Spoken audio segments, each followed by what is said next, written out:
जब दुश्मनों ने हजरत हुसैन रजी अल्लाह को करबला के मैदान में शहीद कर दिया तो इब्ने जियाद ने हुक्म दिया कि हुसैन का सर काटकर मेरे सामने लाया जाए। इस पर सिमर ने जाकर हजरत हुसैन का सर काटा और फिर अपने सरदार इब्ने जियाद के सामने लाकर रख दिया। इब्ने जियाद हजरत हुसैन का कटा सर देखकर बहुत खुश हुआ और अपनी छड़ी हजरत हुसैन के सर पर मारने लगा। उसने हुक्म दिया कि अब यह सर यजीद के महल शाम भेजा जाए ताकि हजरत हुसैन के कटे सर को देखकर लोग इबरत हासिल कर सके और जो भी हमारे बादशाह के खिलाफ जाएगा उसका यही अंजाम होगा। कुफा शहर से शाम शहर बहुत दूर था, इसलिए जब सिपाही हजरत हुसैन रजी अल्लाह के कटे सर को लेकर यजीद के पास शाम शहर जा रहे थे तो उन्होंने हजरत हुसैन के सर को एक लकड़ी के संदूक में रख दिया और फिर उसे लेकर चल दिए रास्ते में। जहाँ कहीं भी यह सिपाहियों का लश्कर पड़ाव डालता और खाने पीने के लिए कहीं भी ठहरते तो यह सिपाही हजरत हुसैन का सर लकड़ी के संदूक से निकालकर तलवार की नोक लगाकर रख देते ताकि उसमें हवा लगती रहे और वो खराब ना हो। इसी तरह सफर करते करते वो लोग एक रात ईसाइयों के एक इबादत गाह के पास पहुँचे। उस इबादत गांव में ईसाइयों का एक बहुत बड़ा जादूगर रहता था। ये सारे सिपाही हजरत हुसैन का सर लेकर उस जादूगर के पास पहुंचे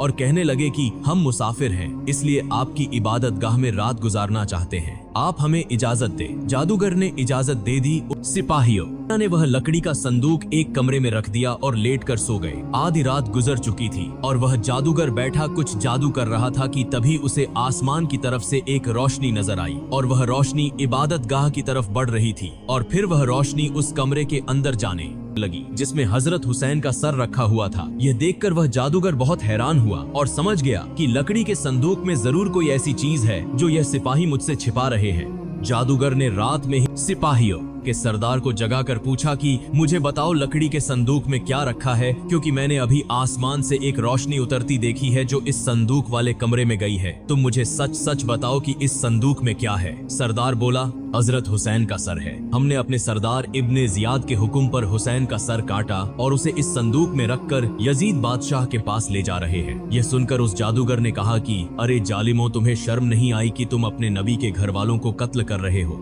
अगर आज हमारे नबी हजरत ईसा मसीह के घर वालों में से कोई बच्चा भी जिंदा होता तो हम उसे अपने सर आंखों पर रखते हैं, और एक तुम हो कि अपने ही नबी के घर वालों को कत्ल करते जा रहे हो। तुम कैसे मुसलमान हो? फिर उसे जादूगर ने सिपाहियों के सरदार से कहा कि मेरे पास 10,000 सोने की अशरफियां रखी हैं, तुम वह अशरफियां मुझसे ले लो और आज रात के लिए मुझे हजरत हुसैन का सर दे दो। सरदार ने कहा कि यह तो बहुत अच्छी बात है, तुम मुझे अशरफियां दे दो और आज रात तुम हुसैन का सर अपने पास रख सकते हो। जादूगर ने 10,100 सोने की अशरफियां निकालकर सरदार को पकड़ा दी और फिर हजरत हुसैन का सर लेकर अपने कमरे में चला गया। उस जादूगर ने हजरत हुसैन के सर को गुस्ल दिया और फिर उसे हाथ में लेकर पूरी रात रोता रहा। सुबह के वक्त उस जादूगर ने हजरत हुसैन के सर को देखते हुए कहा कि ए मुबारक इंसान हुसैन, मैं गवाही देता हूँ कि आपके नाना मोहम्मद सल्लल्लाहु अलैहि वसल्लम अल्लाह के रसूल है और मैं अल्लाह को अपना खुदा मानता हूँ और आज से मुसलमान होता हूँ। कयामत में आप इस बात की गवाही दे देना। ए हुसैन, मैं सिर्फ अपनी जात का मालिक हूँ, इतने सारे सिपाहियों का मैं अकेले मुकाबला नहीं कर सकता। और फिर सुबह उस जादूगर ने हजरत हुसैन का सर सिपाहियों को वापस कर दिया और सिपाही वहाँ से चल दिए।